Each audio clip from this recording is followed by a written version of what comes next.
Okay, these are live inputs that we're getting you. Our correspondent Tapar sending us those live shots there. We can see how the protesters are provoking the security forces at this given point of time. This is not a peaceful march. This is not a non-violent peaceful march that the GJM had ensured while giving out a statement that they're going to be they're continuing with those protests. Very, very evidently, we have it on record. Our correspondent also showing pieces of those stones that were thrown from the rooftops at the security forces.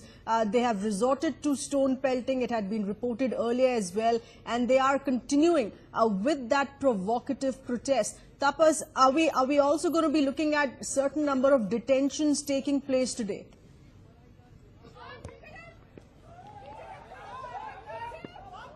Well, see, at this present moment, the senior IPS officer Shivani Singh, she is leading the force at this point in time.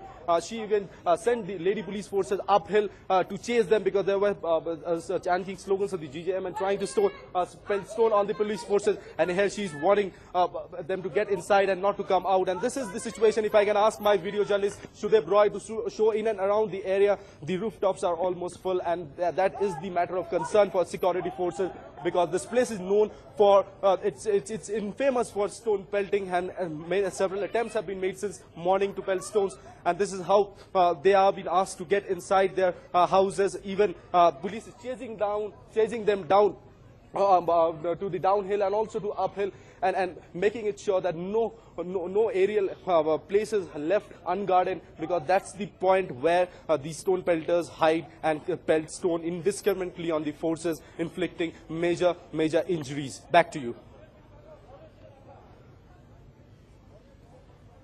That's right, could be inflicting major injuries in this kind of protest there. The GJM, of course, has continued with their set of demands. Tapas, there have been very strong statements there, of course, that have come in from the West Bengal Chief Minister, Mamata Banerjee, there as well, saying that she's not going to cow down with these kind of threats there, with the GJM choosing to once again revive the Gorkhaland demand. But is there going to be a dialogue here which could be expected? Because earlier in the statements that the Chief Minister sent, it seemed like this is perhaps a protest which she expects to fizzle out and die down in a couple of days' time. That really hasn't happened.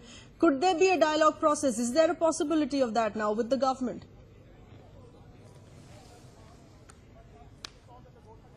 Well, as of now, the situation that remains here in Darjeeling and adjoining areas, there is no possibility of dialogue. The state government have stated that they will not go soft on the people who will take law in their own hands. On the other hand, the Gorkha Janmukti Morcha have said that there is no room for dialogues left with the state government. They want Gorkhaland. That's their one-point agenda. And secondly, they want the central government's intervention. And I would like to show you this area, this particular Chowk Bazaar area. This has been the epicenter of an 8th June's mayhem. As you can see, this is one of the buses which are torched in this very area, and heavy stone pelting was done in a similar fashion in which we have seen this morning today. And this is an attempt to instigate violence in the area, and police is well prepared.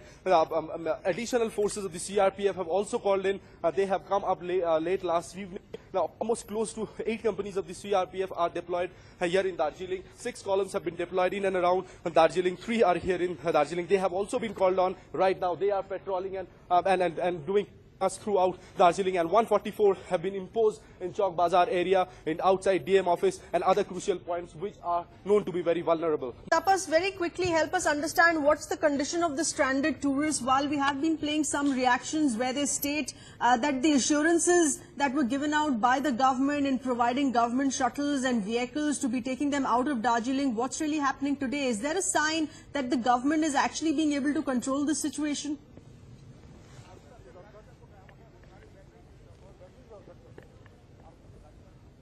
Well, see, as far as the tourists are concerned, 90% tourists have gone down from Darjeeling till late last evening, and few who were stranded here since yesterday have been taken out by government buses, because these kind of violence was well anticipated here in Darjeeling, and hence the Gorkha Janmukti Morcha Supremo also came out making a statement that if anything goes wrong with the stranded tourists, then they will not be responsible. They have also urged the tourists to leave the Darjeeling hills and adjoining areas. However, state government is sure that the peace and tranquility will be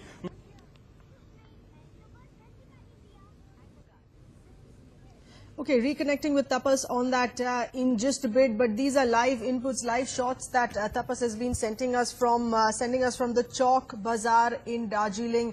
For those, of course, who are well acquainted with Darjeeling, this being a very, very popular tourist spot, and this is peak tourism season. But unfortunately, Chowk Bazaar is facing an absolute shutdown, given the fact, the kind of intensified protests that we've already seen, and unfortunately these have already turned violent. Remember, just yesterday we'd reported on a PW office being burned down, with 3 arrests and 10 detentions, and a police vehicle having been torched as well. And even today there has been stone pelting, as was reported by Tapas, and showing off some of those stones that were pelted at the security forces there on the road at Chowk Bazaar, with further details as far as the condition of tourists there goes. All efforts, of course, to help stranded tourists move out of the given area, because there's no sign here that the GJM is going to relent at this given point of time, only further wanting to intensify its protests and also garner in more support. So it's not just going to be a standalone GJM protest,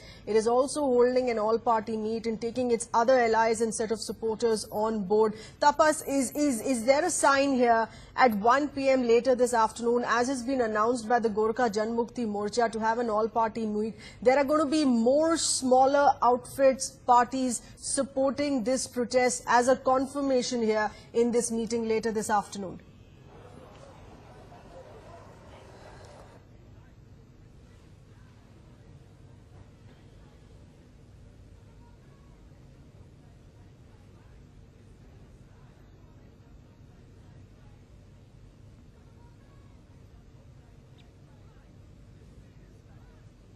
Okay, I'm afraid we're having a problem with that audio connect, but he's of course still sending across the latest visuals here at the Chowk Bazaar there in Darjeeling.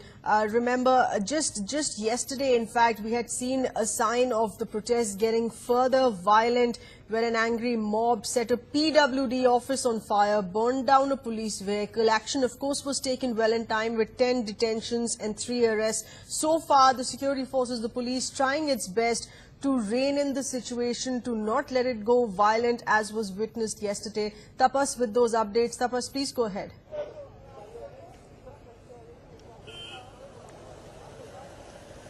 Well, see, it's very clear for the Gorkha Janmukti Morcha now, now is that the state government are not supporting their separate statehood demand, nor the central government. They have said that they will not endorse.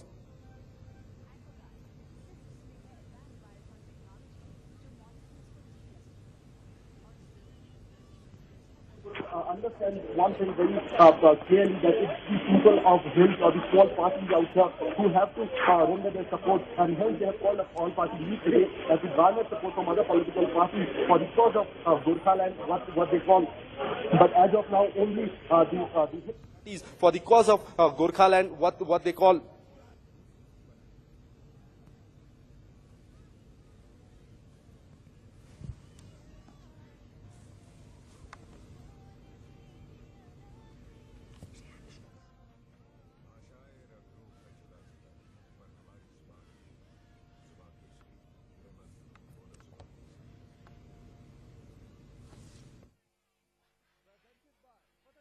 We're going to be playing out some of those reactions that have come in as well. It's important to note that it's not just the people of the city facing a